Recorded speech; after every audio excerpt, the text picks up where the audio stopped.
शिक्षा को छीन लिया गया। इसलिए एक जमींदार 100 दलित के ऊपर शासन करता था। उसी प्रकार किसी को भी अपाहिज कर रहा है तो क्या कर दिया गया समाज ने, शिक्षा को छीन लिया स्त्री वर्ग से। अब यहां पे एक लड़की है, अब एक लड़का है, लड़का को भेजा गया कि तुम जाओ कोटा जाओ, तुम साइंस पढ़ो। और लड़की को क्या दिया गया साइंस के नाम पे, तुम भी साइंस करो, पर होम जोड़ दिया गया, होम साइंस। अब होम साइंस के नाम पे क्या पढ़ाया गया, होम साइंस, तुम खाना बनाओ। अब यहां पे एक टीचर है, अब उसको होम साइंस के नाम पे होम साइंस पढ़ाया गया। अब उस लड़की के कहा गया लो तुम खाना बना के आओ, तो एक बना के ला रही है राजमा चावल, एक छोले चावल। इसका मतलब है कि वो स्कूल है उसको घरेलू कार्य में निपुण कर रही है कि तुम जाओगी वहां पे तो तुम्हें खाना ही बनाना है। इसका मतलब है कि इसको ऐसे शिक्षा दिया जा रहा है जिसमें कि तुम खाना ही बनाओगी। इसका मतलब कि यहां पे स्कूल भी क्या कर रहा है, उसको घरेलू कार्य में योगदान दे रहा है। तो नमस्कार, आज हम बात करने वाले हैं सेक्स और जेंडर के लिए कि सेक्स का मतलब क्या है और जेंडर का मतलब क्या है। अब सेक्स का मतलब भी जिसमें कि आप नर और मादा के रूप में आप देखे होंगे, और जेंडर में भी क्या आता है आपने पढ़ा होगा, लिंग। तो लिंग में क्या आता है, स्त्री और पुरुष आता है। तो हम आज देखेंगे कि जो सेक्स और जेंडर में क्या डिफरेंस है। तो जो सेक्स है जिसमें कि पर्टिकुलर एक बात किया जाता है जिसमें कि नर और मादा को लेकर बात किया जाता है कि सेक्स का मतलब है कि ये नर है और ये मादा है।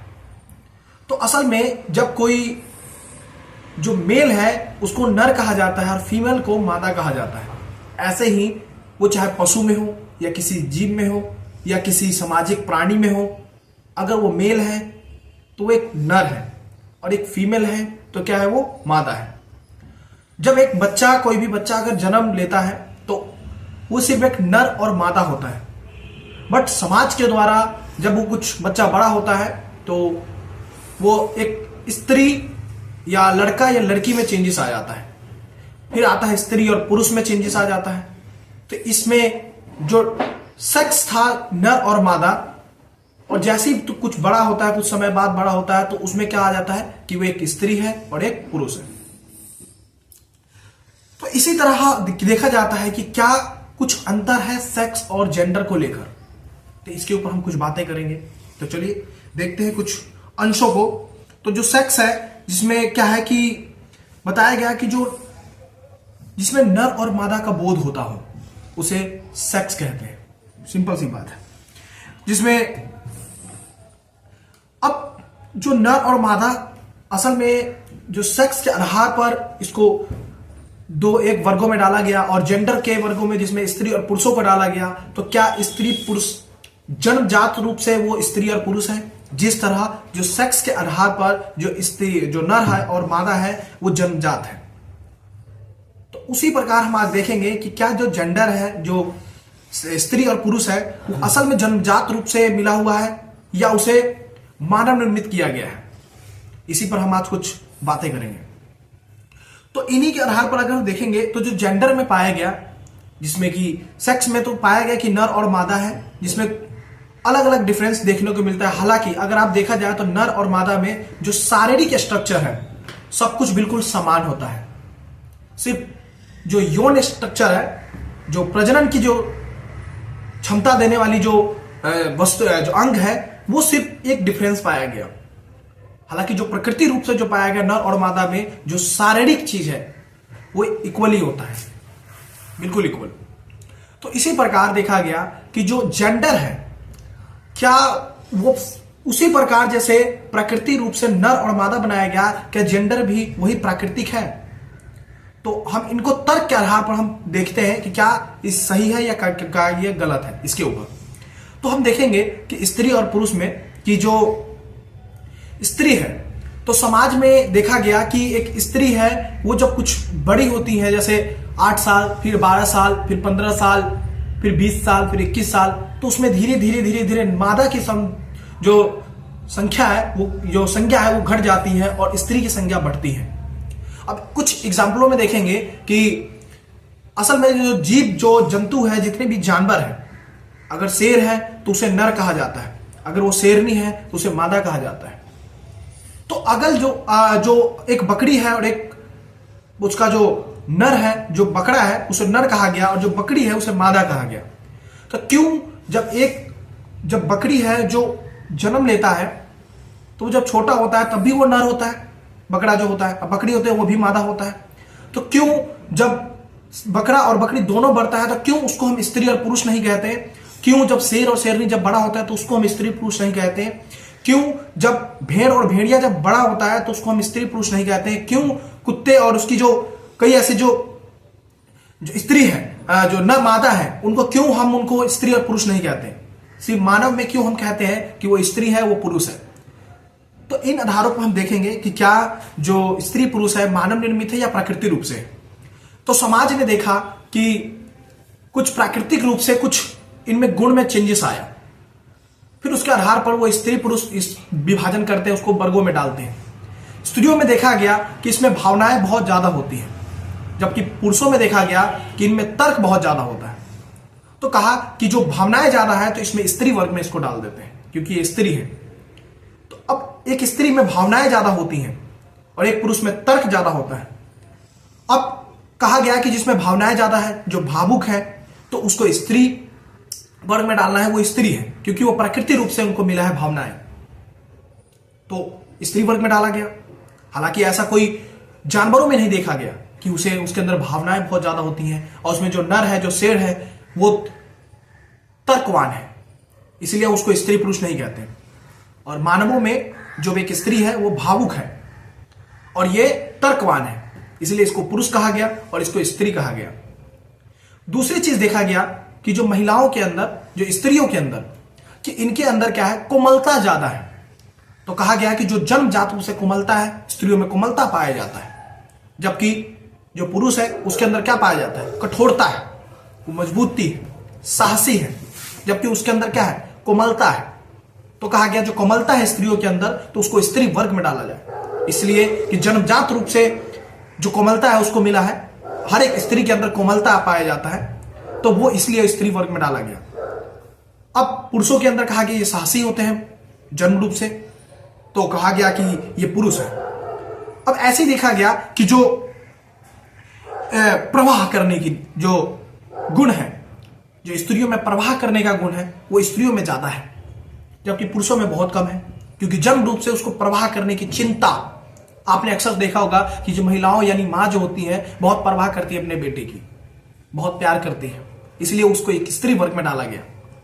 ऐसा हालांकि पिता में ऐसा प्रवाह की चीज नहीं देखा गया, वो कठोर होते हैं, मजबूत होते हैं, साहसी होते हैं, तो इसलिए उसको पुरुष वर्ग में डाल दिया गया। तो इसका मतलब है कि जो प्रवाह करने की चीज है वो जन्मजात रूप से है स्त्रियों में। तो ये देखा गया कि जो कोमलता है, प्रवाह है, एक और चीज डाल सकते हैं, सुंदरता। सुंदरता की जो चीज है स्त्रियों में अधिक ज्यादा देखने को मिलता है, जबकि पुरुषों में बहुत कम देखने को मिलता है। इसलिए जिसमें जो लड़कियां हैं बहुत बचपन से जब वो थोड़ा बड़ी होती है तो सुंदरता निखरती जाती है उसकी, इसलिए उसको स्त्री वर्ग में डाला जाता है, जबकि पुरुषों में बहुत कम दिया जाता है। तो इससे हमें ये तर्क आधार पर हम देख सकते हैं कि जो स्त्री है वो क्या है, जन्म रूप से क्या हो रही है, कोमलता है, भावना है, प्रवाह है, सुंदरता है, इन सब में देखा जा रहा है जन्म रूप से, इसीलिए उनको स्त्री वर्ग यानी स्त्री कहा गया। जो कि मादा थी वो अब स्त्री बन चुकी है। अब पुरुषों के अंदर ये सब चीज देखा गया, साहसी है, प्रवाह नहीं है, मजबूती है, कठोरता है, तो सुंदर भी नहीं है, इसीलिए उसको पुरुष में डाला गया। अब इसके आधार पर देखा गया कि जो पुरुष है वो श्रमशील है। श्रमशील का मतलब है कि काम करने वाला है, इसलिए उसको पुरुषों को पुरुष वर्ग में डाला जाए। जबकि महिलाएं क्या है, वो काम कर नहीं सकती क्योंकि कोमल है, उनके जो अंग है वो थोड़ा कमजोर होते हैं, शुष्क होते हैं, बहुत ही ज्यादा जो मतलब मांसपेशियां बहुत कमजोर होती है, वो भारी वजन नहीं उठा सकती क्योंकि जन्मजात रूप से है।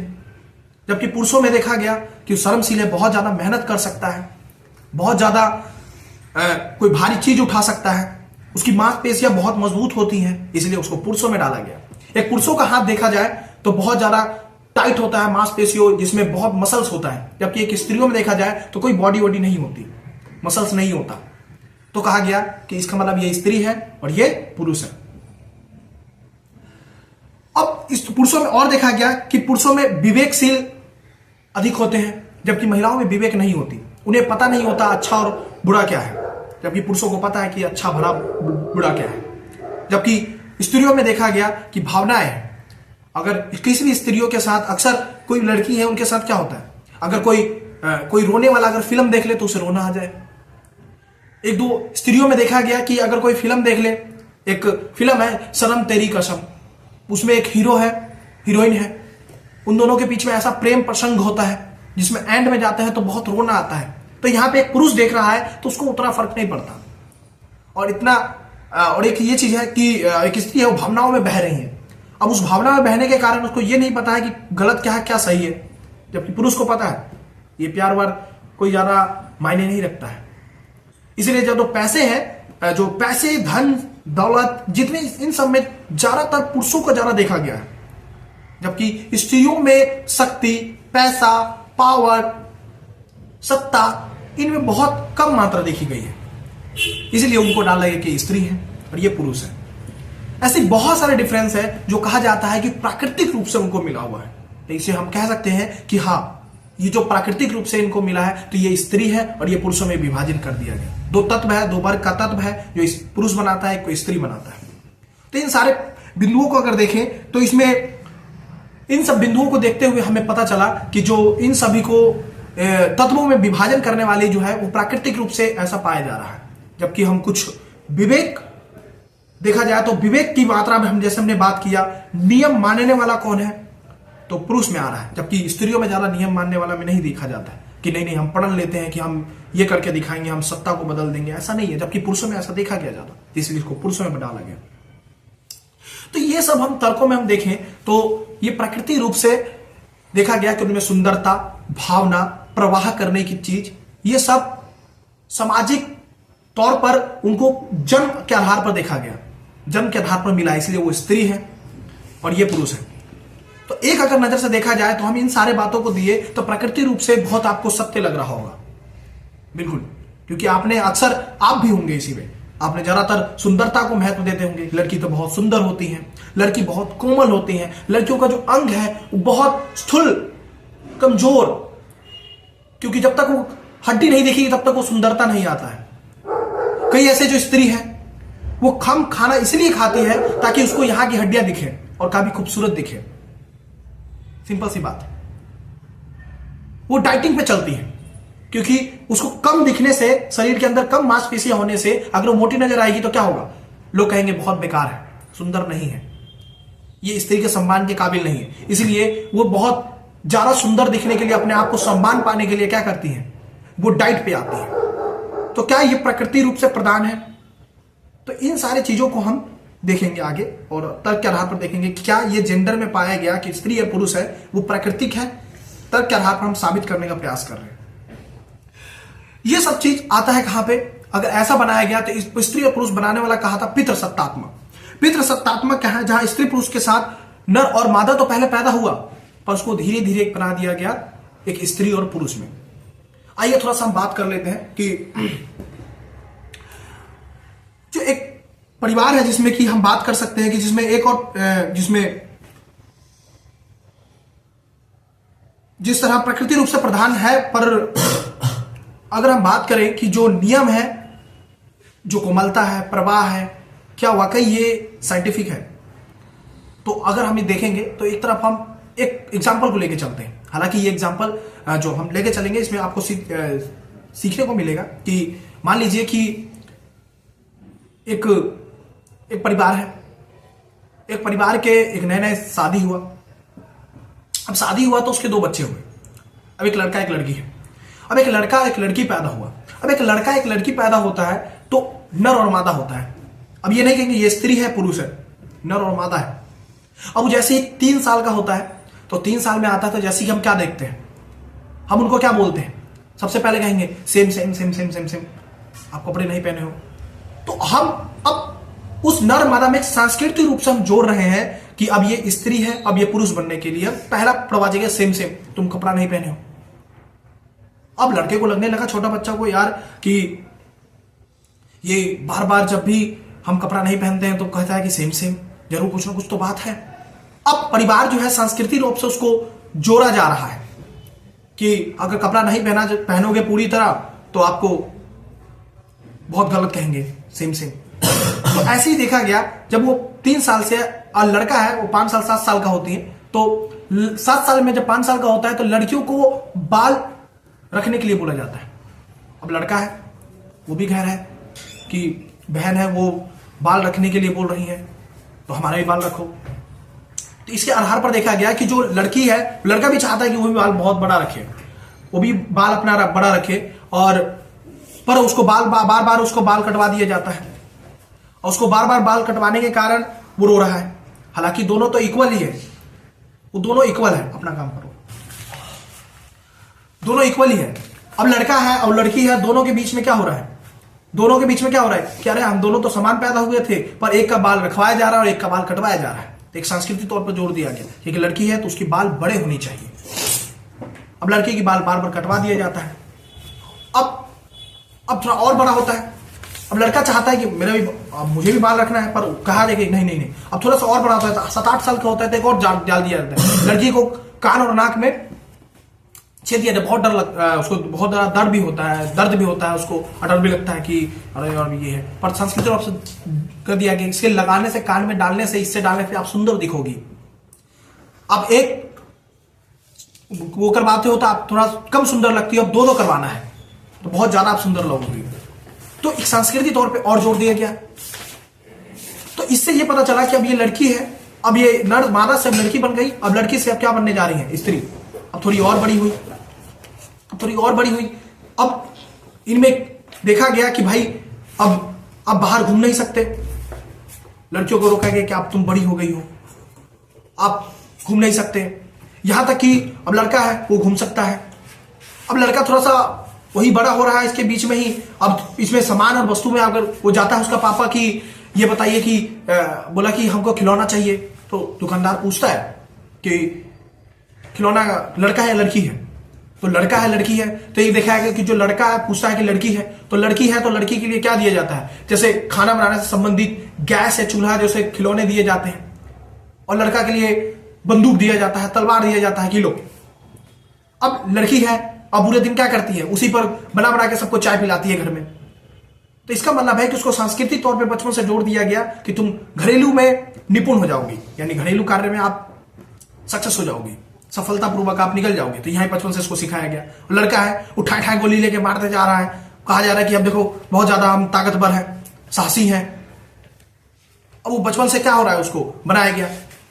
अब वहीं पे लड़की और बड़ी हो गई, थोड़ी सी बड़ी हुई तो कहा गया कि जो तुम बैठने की जो स्थिति है तुम थोड़ा सही से बैठो। लड़के में है वो एक ऐसे भी बैठा टेढ़ा मेरा, उसको कोई नहीं रोका गया, तुम लड़की हो। ये एक चीज सिखाया गया। सांस्कृतिक रूप से हमारी इज्जत, तुम्हारी इज्जत क्या रह जाएगी। तो वो अपने आप को असहज महसूस होंगे, ये क्या, ऐसा कैसे हो सकता है। फिर धीरे धीरे बढ़ता गया तो कहा गया कि अब थोड़ा चेहरे पे ध्यान रखो।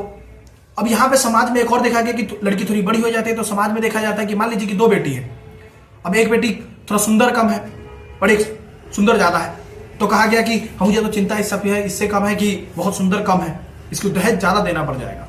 जो सुंदर है उसके लिए दहेज कम देना पड़ेगा, फिर भी चल जाएगा क्योंकि वो सुंदरता ज्यादा है। तो सुंदरता पे फोकस किया गया, थोड़ा सुंदर दिखो। तो यहां पे एक नर और मादा को बनाया जा रहा है, एक लड़का लड़की, फिर लड़का लड़की से स्त्री पुरुष, फिर धीरे धीरे ये 2 वर्गों में बांट दिया जाता है। स्त्री और पुरुष में इनके गुण अलग हो जाते हैं, इनके गुण अलग हो जाते हैं। तो इनसे हम ये सीखने को मिला कि जो स्त्री पुरुष असल में जन्म के आधार पर बनाए नहीं होते, असल में बनाए गए हैं। तो इससे हमें यह पता चला कि जो स्त्री पुरुष है असल में जन्मजात नहीं है, उसे बनाया जाता है, जिसे एक जेंडर का प्रकार कहा जाता है, एक जेंडर का निशानी दिया गया। इसी के आधार पर जो स्त्रियों के अंदर बनाई गई जो भावुकता है, बचपन से बनाया गया जो भावना है, उसके अंदर जैसे सेना में भावना कोई काम नहीं आती, कोई आईएएस में आईपीएस में ये भावुकता काम नहीं आएगी, तो यहां पे स्त्रियों में भावना ज्यादा है। तो जिसके कारण स्त्रियों में सेना पुलिस में बहुत कम संख्या देखी गई। राजनीति में भावना काम नहीं आती, तो यहां पे बहुत कम संख्या देखी गई। तो इस आधार पे हम ये देख सकते हैं कि जो स्त्रियों के अंदर जो भावना है वो बचपन से क्या बढ़ाया जा रहा है। अब एक स्त्री में आपने बचपन से, जैसे बच्चा है, अब वो बार बार उसको थोड़ा सा मार दिया तो कहा कि तुम कोमल हो, थोड़ा सा लगा तुम रोने लग गई। उसके रोने से और लोगों को बहुत ज्यादा अच्छा लगा। जबकि एक पुरुष को अगर मार दिया जाए, बच्चा को, पुरुष नहीं कह सकते, एक बच्चा जो नर है उसको अगर मार दिया तो कहा तू रोएगा। मर्द को कभी दर्द नहीं होता, लड़का कभी रोते नहीं, तो वो समझ जाएगा कि रोना गलत बात है, नहीं रोएगा। वो बार बार जितने भी उसको दर्द होगा वो अंदर ही सहेगा। जबकि जो लड़की की जो भावना है वो बाहर दिख जाती है, वो दिखा देती है। तो इससे है कि ये है कि जो भावना बाहर दिख रही है तो उसको लगा कि लड़की, औरतें रोती हैं क्योंकि वो कमजोर होती है, वहां से सिखाया गया। तो इसका मतलब आपके अंदर भावना है, स्त्रियों के अंदर भावना है, तो सेना, आईएएस, आईपीएस, आईआरएस, आईएफएस, सत्ता, पॉलिटिक्स, जितने भी चीज है, आर्मी, एनएसजी, एसपीजी, इनमें नहीं जा सकती क्योंकि इनमें भावनाएं नहीं चाहिए होता है। ऐसी अगर देखा जाए तो कोमलता है, इनमें कोमलता भी नहीं चाहिए। प्रवाह की अगर करेगा, प्रवाह करेगा, अगर सेना में जाकर किसी का प्रवाह करेगा, अब मान लो कि कोई पुलिस में है, कोई मुजरिम है, बहुत ज्यादा मर्डर करके आया है, उसके सामने दिख रहा है, वो तड़प रहा है, प्रवाह कर रहा है, अब उसको जाके क्या करेगा? पानी देगा, खाना देगा, तो प्रवाह करेगा तो क्या होगा? हालांकि वो कुछ समय पहले वो मर्डर करके आया है, तो प्रवाह करेगा तो क्या हो जाएगा? स्त्री फिर वहीं पे खुद तो हो सकता है कि उसके साथ अन्याय हो जाए, उसी का मर्डर हो जाए, तो ये भी काम नहीं आएगा। तो इसका मतलब जो स्त्रियों में डाला गया कोमलता, प्रवाह, भावना, ये सब कोई भी सार्वजनिक जीवन में काम नहीं आ रहा है। अब पुरुषों में डाला गया साहस, क्योंकि एक सेना में जाने के लिए साहस चाहिए, एक आर्मी में जाने के लिए, एक एसपीजी कमांडो बनने के लिए, एक पॉलिटिक्स, राजनीतिक में नेता बनने के लिए आपको साहस की जरूरत है। तो यहां पे जो साहस की जरूरत है, तो यहां पे पुरुषों में ज्यादा देखा गया क्योंकि बचपन से उनमें साहस डाल दिया गया। कठोरता, श्रम वाली, श्रमशीलता, ये सब डाला गया पुरुषों में। तो जब इन सभी को डालने के कारण जो पुरुषों में काम करने की जो योग्यता है वो सबसे ज्यादा बढ़ गया। तो इस आधार पर यह देखा गया कि यहां पे जो स्त्री पुरुष है असल में जन्मजात नहीं है। ये अगर हम बात करेंगे, देखिए ये कुछ तर्क है, और भी तर्क, बहुत सारे तर्क हैं। तो इसी आधार पर देखा गया, जो इसका मतलब यह है कि जो गुण जो है समाज के अंदर, ये प्रकृति नहीं है। और इन सभी गुणों को, जो कोमलता है, प्रवाह है, सुंदरता है, इन सभी गुणों को प्रकृति नहीं है, यह एक प्रशिक्षण के द्वारा भी दिया जा सकता है। अब एग्जाम्पल के लिए, अगर एक क्षत्रिय जाति का है, धर्म का है, जाति का है, क्षत्रिय जाति का है, तो इसका मतलब है कि वो क्षत्रिय है तो उसके पास ताकत ज्यादा होगी, तो इसका मतलब है कि जो सेना में क्षत्रिय ज्यादा जाएगा। हालांकि वर्ण व्यवस्था में तो सैनिक का काम करता था, पर नहीं, आज भी अगर एक क्षत्रिय को जाएगा तो प्रशिक्षण द्वारा, यूपीएससी का एग्जाम देना पड़ेगा, आईपीएस का बहुत टफ एक एग्जाम होगा, उसको प्रशिक्षण के द्वारा आईपीएस बनाया जाएगा। एक डॉक्टर है, डॉक्टर को भी प्रशिक्षण के द्वारा उसको बेहतर डॉक्टर बनाया जाएगा। उसके लिए 12वीं तक साइंस पढ़ना पड़ेगा, नीट और एक उसका एग्जाम देना पड़ेगा। एमबीबीएस के लिए और बहुत सारे कॉलेज हैं, वहां पे प्रशिक्षण दिया जाता है, तब आप जाके एक अच्छे डॉक्टर बनेंगे। इंजीनियर में भी यही होता है। इसका मतलब है कि जो गुण है वो प्रशिक्षण के द्वारा ही उसके अंदर वो गुण आ सकता है। इसका मतलब है कि ये प्रकृति नहीं है, मानव निर्मित है। तो इस आधार पर देखा गया कि जो स्त्रियों के अंदर जो कोमलता, जो स्थिरता है और जो सुंदरता है, ये प्राकृतिक रूप से नहीं है, और ये मानव निर्मित प्रशिक्षण के द्वारा भी दिया जा सकता है। इसीलिए कि जहां जहां प्रशिक्षण हुआ है वहां पर स्त्रियां गई। अगर प्रशिक्षण के आधार पर कल्पना चावला है, वो सैटेलाइट में जा सकते हैं, अंतरिक्ष में जा सकती हैं, तो उसी प्रकार अगर किरण बेदी है वो आईपीएस बन सकती है। तो इसका मतलब है कि और भी स्त्रियां हैं, उनको किरण बेदी की तरह बन सकती हैं, सत्ता में भी जा सकती हैं, साहसी भी बन सकती हैं, विवेकशील भी बन सकती है, मायावती, कई ऐसे एग्जाम्पल है। पर समाज ने सदा ही इन लोगों को तटस्थ कर दिया गया और इनको जानबूझकर हटा दिया गया कि ये सब स्त्री वर्ग में नहीं है और ये स्त्रियों की पहचान नहीं है। आपने किरण बेदी को देखा होगा, उनकी बाल कटिंग है, मायावती की बाल कटिंग है, क्योंकि वो बचपन से उन चीज पर ध्यान नहीं दिया। अगर बचपन से उस लड़की को अगर बाल बढ़ाने की, 7 साल 8 साल बाल बढ़ाने की, तो उस फील्ड में वो जीना सीख जाती है, जबकि पुरुषों के अंदर नहीं। अगर पुरुषों का भी कहा जाए कि इतना बाल बढ़ाना, तो उसको बहुत ज्यादा गर्मी लगेगा, जबकि उनके अंदर नहीं है। मायावती, किरण बेदी के अंदर ऐसा नहीं डाला गया, नहीं आप बाल कम रखो, इससे तुम्हारा टाइम बचेगा। नियम बनाने में बहुत ज्यादा टाइम आप दे सकते हो, अपना काम कर सकते हो, जबकि एक स्त्री में ऐसा नहीं देखा गया। समाज ने जानबूझकर उसको ऐसा बनाया गया कि तुम कोमल हो, बहुत सुंदरता हो, क्योंकि तुम स्त्री वर्ग में ही शामिल रहोगे। अब प्रवाह हो, आपके अंदर प्रवाह के नियम है। तो ये सारे चीजों को देखा गया और इन सभी के पीछे जानबूझकर समाज ने डाल दिया गया। और इन सब के डालने के पीछे एक समाज ने किस चीज को दिया, सहारा किसको बनाया? संस्कृति।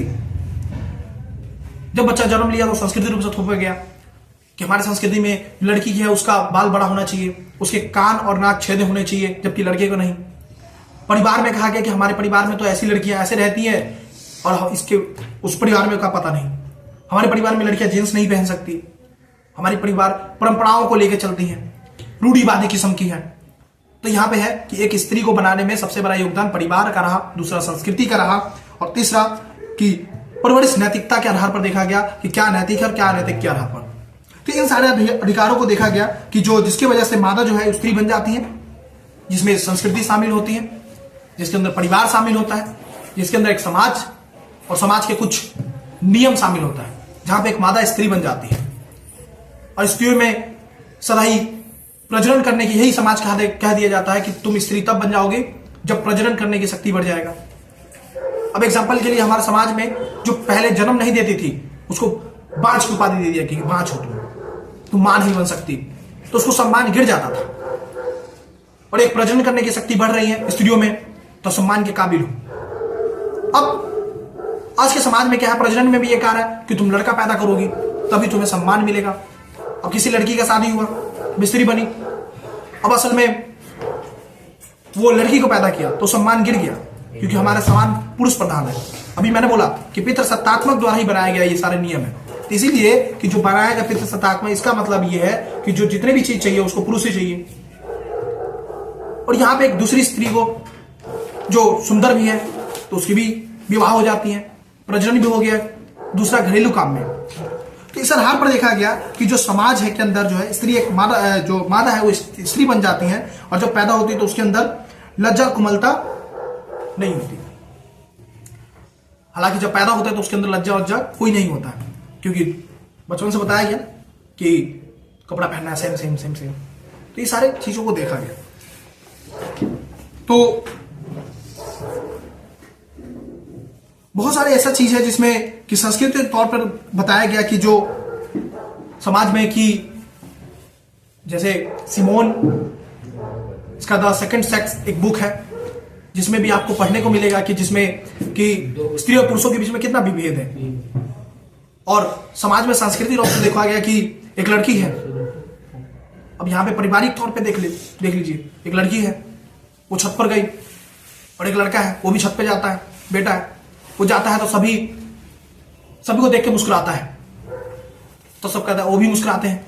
अब कोई एक लड़की है, अब वो लड़की जाके बाहर छत पे जाके मुस्कुरा रही है सबको, तो उसको घर वाले ये बोलते हैं कि नहीं मत मुस्कुराओ, क्योंकि वहां से उसको दिखाया गया कि तुम्हारे अंदर वो लज्जा होनी चाहिए, वो शर्म होनी चाहिए। एक सिर्फ स्त्रियों में डाला गया, पुरुषों में नहीं डाला गया। तो इस आधार पर देखा गया कि जो स्त्री पुरुष मानव निर्मित कह सकते हैं, प्रकृति नहीं। तो गुण जो जन्मजात नहीं है, अर्जित करने वाला है, इसमें तर्क देने पर जैसे सेना के पेपर जैसे मैंने सारे बात बताया जिसमें, और तो इन सब में स्त्री पुरुष में देखा गया कि जो शारीरिक और स्ट्रक्चर है क्या प्रकृति रूप से बराबर है? हाँ बराबर है, पर कुछ स्ट्रक्चर है जो कुछ ही अंग है जो अंतर पाया जा सकता है, जो प्रजनन करने के लिए दिया गया है, प्रकृति ने अलग किया है। तो इंसानों ने, मानव समाज ने समाज बनाकर उनको दो वर्गों में डाल दिया गया। दो वर्गों में डालने के कारण जो इसको जेंडर की उपाधि दिया गया, हालांकि वो तो प्रकृति रूप से सेक्स यानी नर और मादा पैदा हुआ था। इस आधार पर देखा गया कि किस तरह डीलिंग होता है। एग्जाम्पल के लिए अगर देखें कि जो एक स्त्री है, कई बार बात की है कि कभी एक स्त्री है, अब एक स्त्री को किसका विवाह होने वाला है, लड़का देखने वाला है, तो 4 दिन पहले उसको बोल दिया कि जाओ मेकअप करने जाओ, पार्लर जाओ, सुंदर दिखो।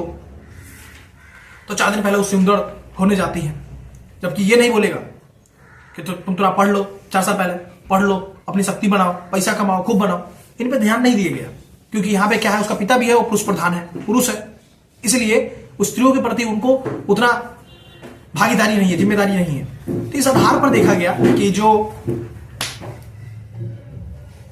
सुंदरता है उसके अंदर वो उच्च पर होनी चाहिए। अब एग्जाम्पल के लिए आप कभी कभी फ्रिज लेने जाते हैं या एसी लेने जाते हैं या मोबाइल लेने जाते हैं। अब एग्जाम्पल के लिए मोबाइल लेने गया, तो मोबाइल लेने गया तो पहले फीचर बताता है, देखो भाई ये सुंदर बहुत है, इसके देखिए पीछे की कैमरा की क्वालिटी जो लगा हुआ है, पीछे का क्वालिटी बहुत अच्छा है। तो हमने कहा कि चलो एक सुंदर बहुत अच्छा दिख रहा है। दूसरा कहा गया कि इसके अंदर देखिए स्टोरेज बहुत ज्यादा है, 128 GB स्टोरेज है और 6 GB रैम है। तो हमने कहा कि बहुत अच्छी बात है, हमने ये ले लिया। तो कहा गया कि इसके और भी अच्छे गुण हैं, ये 33 वाट की इसकी चार्जर है जो कि आपको 10 मिनट में आपकी चार्जिंग हो जाएगा, 15 मिनट में आपको 20% हो जाएगा। हमने कहा और अभी अच्छी बात है। तो हमने कहा कि ये भी पसंद कर लिया। चलिए, कहा कि अब लंबा चलेगा, कोई दिक्कत नहीं करेगी। तो हमने कहा कि बहुत अच्छी बात है। फिर देखा गया कि इसके ये गुण है, ये ऐसा सा है। तो हमने डीलिंग किया कि ये एक प्रोडक्ट है, इसी मोबाइल की बात कर रहा हूं, ये प्रोडक्ट है। तो आखिर में कहा कि दाम कितना है, तो दाम इतना लगाया जाता है, हम लेते हैं, चले आते हैं। इसी प्रकार स्त्रियों में डाला गया। अब लड़की देखने आए हैं, 5 आदमी आएंगे, अब एक लड़की को देखना है, 5 आदमी आएंगे। अब लड़की आ रही है, सीढ़ियों से आ रही है। अब उनकी मम्मी पिता है, माता पिता ये बोलेंगे ये जो चाय पकौड़े ला रही हैं ये इन्हीं ने बनाया है। इसका मतलब है कि उस स्त्रियों के द्वारा ये कर दिया गया कि जो घरेलू काम है इसमें निपुण है। तो टिक हो गया कि ये जो लड़की है ये घरेलू काम कर सकती है। दूसरा कहा कि देखिए सुंदर बहुत है, इसका मतलब है कि यहां पे एक स्त्री को प्रोडक्ट के रूप में देखा जा रहा है, एक वस्तु के रूप में। हर एक समाज की बात यही है। इसका मतलब ये बहुत सुंदर है। जिस तरह मैंने मोबाइल को देखा कि इसमें 2 कैमरे हैं, बहुत अच्छा दिखने में लगता है, आईफोन की तरह। तो ये लड़की है, बहुत अच्छा दिख रही है, सुंदर दिख रही है। तो कहा चलो सुंदर भी बहुत है, घरेलू निपुण हो गई, सुंदर भी हो गई। अब देखा गया कि इसके अंदर ये बिल्कुल गौ है। इसका मतलब है कि उसके अंदर की स्टोरेज का भी पता चल गया कि गौ है। तो इसका मतलब है कि जरा परिवार में लड़ाई झगड़ा नहीं होगा, मतलब हिचकिचबाजी नहीं होगा, किसी भी तरह का कोई तनाव जैसा माहौल नहीं होगा। और ये जो आज ही बोली है, हम तो इनकी आवाज सुनने को तरसते हैं। इसका मतलब है कि उसके अंदर की चीज है वो बताया गया और यहां डीलिंग किया गया कि यहां एक स्त्री है, वो क्या है, एक प्रोडक्ट है। ये प्रोडक्ट को आप ले जाइए। अब ले जाने के लिए जो खर्चे हैं बताइए। अब यहां पे एक समाज की उल्टा चीज है, वो दहेज पर था। अब यहां पे दहेज वाला सिस्टम आ जाएगा कि कितना, तो इतना देना है। अब यहां पे उल्टा है, यहां पे स्त्री भी दे रहा है, दहेज भी देना पड़ रहा है। इसीलिए समाज के अंदर पुरुष में है जो स्त्रियों के प्रति जो सम्मान है, स्त्रियों के पाने के जो बेटी की जैसे पैदा होता है उनमें इच्छा, यहीं पे खत्म हो जाता है क्योंकि हमें दहेज देना पड़ता है। तो इन सारे चीजों में ये देखा गया कि जो स्त्रियों में बेसिकली सुंदरता, घरेलू काम में निपुण, तो इन सब में देखा गया कि उसके अंदर कैसी है, वो अंदर से विवेकशील है या नहीं है, थोड़ी सी उसे ज्ञान है या नहीं है। इन सब के लिए समाज ने ज्यादा सर्वोपरि माना। इसलिए स्त्रियों के अंदर पढ़ने, शिक्षित जितने भी चीज है, श्रमशील वाले सिस्टम नहीं डाला जाता शुरुआत से, क्योंकि उन्हें पता है कि थोड़ा बड़े हो गए तो हमारे घर पे तो रहने ही नहीं है, क्यों पढ़ाना ज्यादा, क्यों ज्यादा श्रमशील करवाना, क्यों ज्यादा इनको जागरूक करना, हमें कोई काम तो आएगा ही नहीं। तो एक प्रोडक्ट की तरह इनको भेजा गया। हालांकि अगर हम देखें दूसरी तरफ देखें, मायावती, किरण बेदी, क्या इनको 4 लड़के आएंगे देखने वाले, क्या कहेंगे ये तो सुंदर भी नहीं है। अगर देखा जाए एक तरफ, अब सुंदर भी नहीं है, मायावती किरण बेदी को खाना बनाने अगर नहीं आता तो कहा चल तब भी चलेगा, सुंदर भी नहीं फिर भी चलेगा। तो इसके अंदर क्या है, इनके अंदर क्या है, इनके अंदर सहनशीलता था, साहस थी, इनके अंदर पावर है, इनके अंदर शक्ति है। तो ये जो शक्ति पावर है और समाज में क्यों नहीं डाला गया, और स्त्रियों में, क्योंकि समाज के और अन्य भाग है वो पितृसत्तात्मक के आधार पर बनाया गया है, नियम के आधार पर बनाया गया है। अगर देखा जाए शुरुआत में तो किरण बेदी का जो बचपना था वो वहां पे उनको आधार पर जो बचपना था वो काफी पुरुषों की तरह बनाया गया कि तुम्हें जो भी करना है अकेले लड़ना होगा, तुम्हें जहां जाना पड़ो अकेले जाना होगा। बैडमिंटन खेलने के लिए अकेले कोलकाता चली जाती थी जनरल के अंदर। आज एक स्त्री को कहते जाओ अकेले जाओ, तो कहेगा बाहर नहीं जा सकते तो कोलकाता कहां जाएगा, हालांकि करती थी वो। तो इसका मतलब यह है कि जो स्त्रियों के अंदर जो शारीरिक ढांचा है वो पुरुषों के बराबर है। इसका मतलब उसके अंदर सहनशक्ति, साहस जो है वो पुरुषों के बराबर ही होगा। तो इस आधार पर देखा गया कि अगर पुरुषों के अंदर अगर कहीं से स्त्री है, अब अगर देखा जाए तो स्त्री है तो बबीता फोगाट है। अगर आप ही कहेंगे कि बबीता फोगाट से आप लड़ लीजिए, कुश्ती लड़ लीजिए, तो क्या लगता है कि अगर मैं तो पुरुष हूं तो हो सकता है कि बबीता फोगाट मुझे उठा उठा के बहुत पटके, अब तो 4 दांत निकाल दे। हालांकि वो स्त्री है, तो क्या शारीरिक रूप से उनके पास शक्ति ज्यादा है, मेरे पास कम है। हरियाणा में कुछ ऐसी चीज है जो स्त्रियों के प्रति क्या है, कुश्ती ज्यादा। जैसे अब कई फिल्में देखेंगे, दंगल, जहां पे एक स्त्रियों को बचपन से सिखाया जाता है, लड़कों की तरह बाल कटिंग किया गया, मांसपेशियां मजबूत किया गया। इसका मतलब है कि वहां पर स्त्रियों के लिए जो शक्ति है शुरुआत से पावर बढ़ाया गया, शक्ति पर ध्यान दिया गया, पावर पे। दंगल मूवी में देखोगे तो जो आमिर खान है वो अपनी बेटियों को क्या बनाया जाता है, पावरफुल बनाया जाता है, लड़कों को मार देता है, छोटे उसी के बराबर लड़के उसको उठा उठा के बहुत पटकता है। इसका मतलब है कि जो शक्ति है, जो ताकत है, वो सब क्या है, जन्मजात नहीं है, उसे प्रशिक्षण के द्वारा हम दे सकते हैं, स्त्रियों के अंदर हम डाल सकते हैं। इसका मतलब है कि जो शारीरिक पावर है, शक्ति है, वो स्त्रियों के अंदर उतना ही है जितना एक पुरुष के अंदर है। हालांकि उसको बचपन से बनाया गया कि नहीं, तुम कोमलता हो, तुम सुंदरता हो, तुम स्थिरता हो, तुम्हारे अंदर भावना है, भावुक हो, ये सब डाल दिया गया। हालांकि ये सब सार्वजनिक तौर पर कोई काम का नहीं है, बिल्कुल बेतुकी सी पुरुषों में डाला गया ये सब, हालांकि सारा जगह काम का है। इसीलिए सार्वजनिक तौर पर ये सारे चीज काम का है, इसलिए पुरुष सबसे आगे है। भारतीय लोकसभा में कितने सदस्य महिलाओं की है, 2-3, हालांकि 15% खाली दिया गया। क्यों नहीं है? क्योंकि यहां पे किसी प्रकार की सुंदरता, भावना, कोमलता, ये सब काम नहीं आएगा। आप मेकअप कर लोगे तो लोकसभा का सदस्य आप नहीं बन जाओगे, आपके अंदर कोमलता रहेगा तो आप लोकसभा का सदस्य नहीं बन सकते। तो इसका मतलब यह है कि जो स्त्री पुरुष के अंदर जो जेंडर बनाया गया वो एक मानव निर्मित है, प्रकृति नहीं है। जैसे कि मैंने शुरुआत में जैसे बोला तो आपको लग रहा होगा कि ये मानव निर्मित था क्योंकि बचपन से बनाया गया, किसी को कोमलता है, आपको लग रहा होगा, पर नहीं, ऐसा नहीं था। तो इसी तरह कई ऐसे तर्क है जिसमें कि महिलाओं के अंदर क्यों अभी मेंबर ऑफ पार्लियामेंट लोकसभा, भारतीय लोकसभा में महिलाओं की संख्या कम है। अब देखा जाए तो भारत के अंदर 50% वोटिंग महिला करती है, 15% वोटिंग दलित करता है। तो क्यों दलित का जो राजनीति है वो बढ़ जाता है, महिलाओं की कम हो जाती है? जैसे मायावती की बात किया, क्योंकि दलितों के अंदर एक वर्गीय चेतना आ चुकी थी और महिलाओं के अंदर नहीं आई अभी भी, क्योंकि वो मान गया कि स्त्री वर्ग है, स्त्री वर्ग के अंदर कोमलता है, फिर वही प्रवाह की नीति है, स्थिरता है, जिसके कारण स्त्री वर्ग चेतना नहीं आई। जबकि राजनीतिक वही 15% दलित, बीएसपी मायावती यूपी के अंदर राजनीति पार्टी बना लेते हैं। अगर किसी भी एक दलित को दूसरे दलित को कहा जाए कि इसको मारो, पर नहीं मारेगा क्योंकि वर्गीय चेतना है। हालांकि यहां पे एक स्त्री दूसरी स्त्री को बोला जाए कि मारो तो मारेगा। अगर सास है और एक बहू है, उसके बीच में ननद है, ननद सास को कहे मम्मी मारो ये बहू बहुत बेकार सी काम करती है, खाना वाना नहीं बनाती है, तो यहां पे एक स्त्री द्वारा बोला गया सास है बहू को मारेगा। क्यों? ये स्त्री वर्ग चेतना क्यों नहीं आई? क्योंकि यहां पर जैसे दलितों के अंदर अंबेडकरवादी जैसे विचारधारा प्रभावी रहा, वैसी महिलाओं के अंदर कोई ऐसी अंबेडकरवादी कोई विचारधारा अभी जन्मा नहीं। क्योंकि अंबेडकर है दलित वर्ग के लिए उत्थान का काम किया, विकास का काम किया।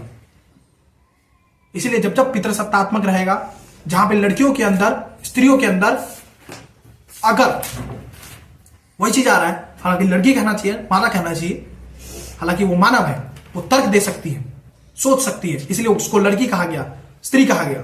जबकि जानवर ऐसा नहीं कर सकता, नहीं सोच सकता है, नहीं वो तर्क दे सकता है। शेरनी से जाके पूछोगे कि a+b का होल स्क्वायर, तो इसका मतलब है कि उसको हम स्त्री नहीं कह सकते।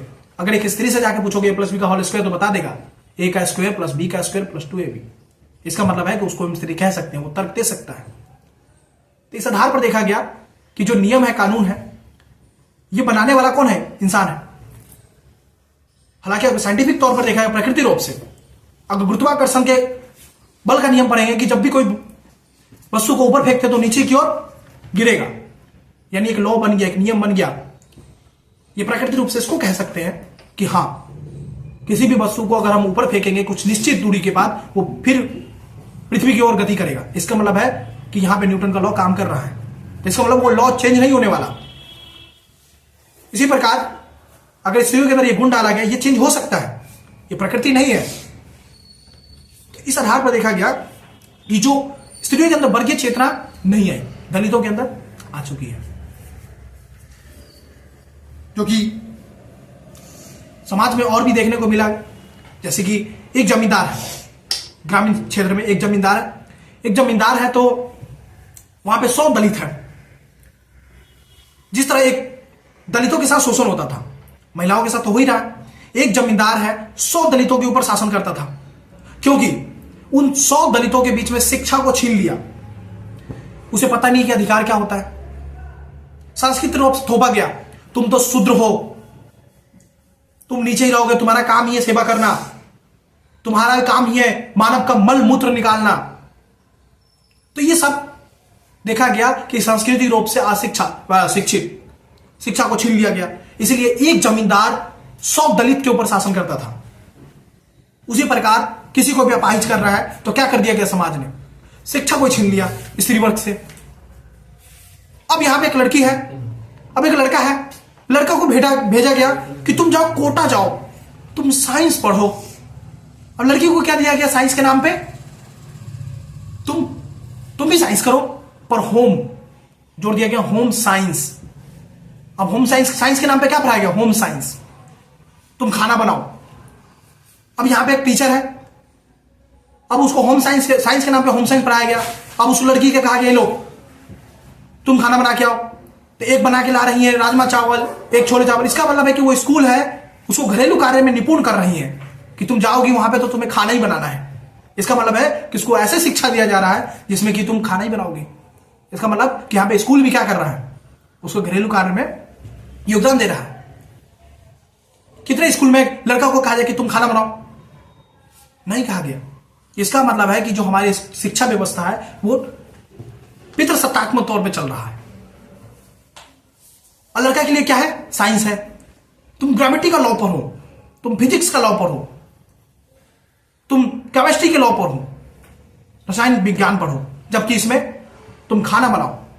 तो यह सारा सिस्टम जो है बनाया गया, जहां पे एक क्या किया जा रहा है कि तुम्हारे अंदर वो चेतनाएं नहीं आनी चाहिए, जबकि पुरुषों के अंदर वो आ रही है।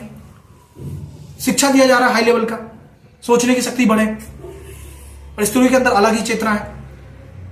तो इसी तरह दलितों के अंदर उस समय शिक्षा नहीं थी, तो अंबेडकर ने पूना पैक्ट में गया। महात्मा गांधी ने बोला कि दलितों को मंदिर में जाने की आजादी मिलेगी, बट अंबेडकर ने कहा कि नहीं, मंदिर में नहीं जाना, हमारे वर्ग को पढ़ने की आजादी, शिक्षा की आजादी दीजिए। जिस दिन पढ़ लिख लेंगे वो अपने आप अधिकार छीन लेंगे। पढ़ लिया, दलित ने पढ़ा, शिक्षा आया, समाज में वर्ग बराबर ही आ गया, हर किसी के पास पैसा आ गया, पावर आ गया, राजनीतिक पार्टियां बन गई। अगर अंबेडकर नहीं होते तो क्या लगता है मायावती बन पाती? उनके पास नहीं पता होता कि अंबेडकरवादी की क्या विचारधारा है। कांसीराम क्या बीएसपी पार्टी बना पाता? नहीं बना पाता। क्या और भी दलित वर्ग है उतना बढ़ पाता? जैसे नक्सली वर्ग अभी विद्रोही कर रहे हैं तो वैसा हो पाता? नहीं हो पाता। बिल्कुल नक्सली वर्ग जैसा भी आतंकवाद की संज्ञा दिया जाता है कभी कभी, ऐसी दलितों को भी यही कहा जाता। तो इसका मतलब है कि जो अंबेडकर की विचारधारा है वो एक दलित के लिए बहुत ज्यादा उत्थान का काम किया, हालांकि महिलाओं में नहीं। हालांकि महिलाओं के अंदर शिक्षा का अधिकार तो दिया गया, पर स्त्री पे ज्यादा नहीं दिया गया। अब एक व्यक्ति पे कितना तुम वो करोगे कि पूरा चेंज आ जाए? तो एक वर्ग पे दिया गया, जबकि स्त्री वर्ग पे नहीं दिया गया, पितृसत्तात्मक के कारण। तो इन सारी बातों को देखा गया कि जो महिलाओं के अंदर जो ये सब की चेतना का सबसे बड़ा जिम्मेदार रहा कि जिसमें कि शिक्षा नहीं दिया गया बेहतर। फिर वही बातों पे डाला गया भावना, करुणा, कोमलता, स्थिरता, पुरुषों के अंदर साहस, श्रमशील। तो इन सारी चीजों को देखा गया। और स्त्रियों के अंदर सम्मान की जो बात सबसे ज्यादा देखा जाता है, उसके अंदर सुंदरता होनी चाहिए, सुशीलता होनी चाहिए, प्रजनन करने की क्षमता होनी चाहिए, घरेलू कार्य में निपुण होना चाहिए। जबकि पुरुषों के अंदर डाला गया कि आपके अंदर पैसा होना चाहिए, इसलिए लड़कियों को कहा जाता है।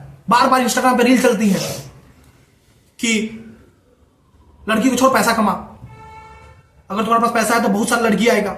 इसका मतलब है कि लड़कों को यह डाल दिया गया कि तुम पैसा कमाओ, तुम्हारे पास बहुत सुंदर लड़कियों की लाइन लग जाएगी। बहुत सारा ऐसे साइड ही चलता है, और बहुत सारे टीचर हैं मोटिवेट करते हैं कि मत पढ़ो इन सुंदर लड़की के पीछे, छोड़ दो उसको, कहीं से साइड ही है, तुम नहीं तो कोई और सही, कोई और नहीं तो कोई और सही। इसका मतलब है कि उसको मोटिवेट किया जा रहा है कि तुम पैसा कमाओ, तुम सत्ता के पीछे जाओ, पावर के पीछे जाओ, यही तुम्हारे पुरुषार्थ बढ़ाएगा, पुरुष को बढ़ाएगा। और स्त्रियों के अंदर सम्मान दिया गया, तुम प्रजनन करने की क्षमता है या नहीं है, तुम सुंदरता हो या नहीं है, तुम्हारे अंदर करुणा है या नहीं है, क्योंकि करुणा चाहिए। शादी करके ले जा रहा हूं, मेरे मम्मी पापा की सेवा करना है, आपको करुणा होनी चाहिए।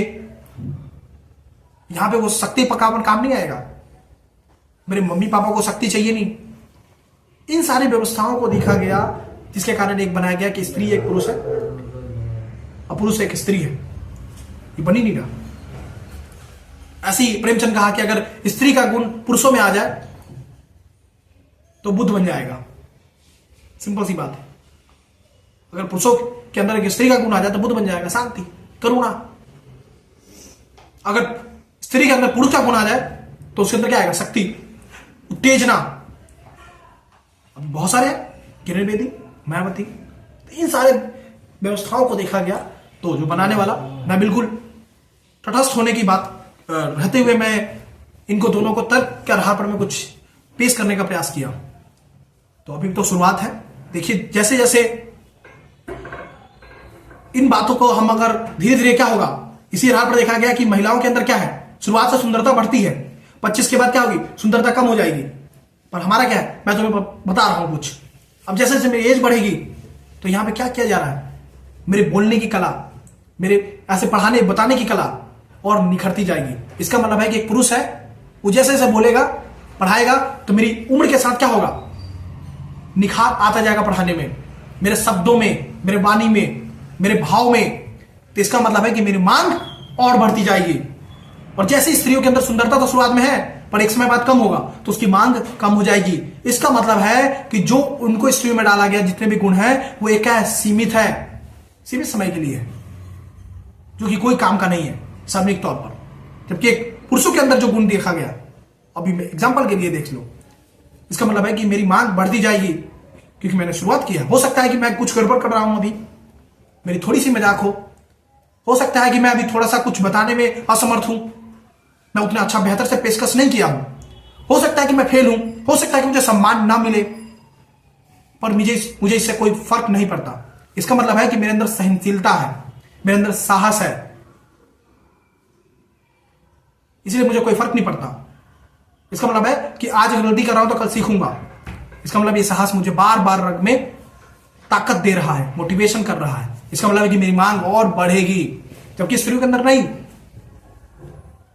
तो ये सारी चीज है जो लिंग और आधार के ऊपर देखा गया कि जो व्यवस्थाएं हैं जो बहुत ज्यादा अलग अलग बनाती है। तो ये मानव निर्मित है, प्रकृति नहीं है। तो आज के लिए इतना ही, क्योंकि अगर हम लंबा चलाएंगे तो और ज्यादा बढ़ता चला जाएगा। और अगर कोई क्वेश्चन है तो आप भेज सकते हैं, और मिलते हैं। जय हिंद।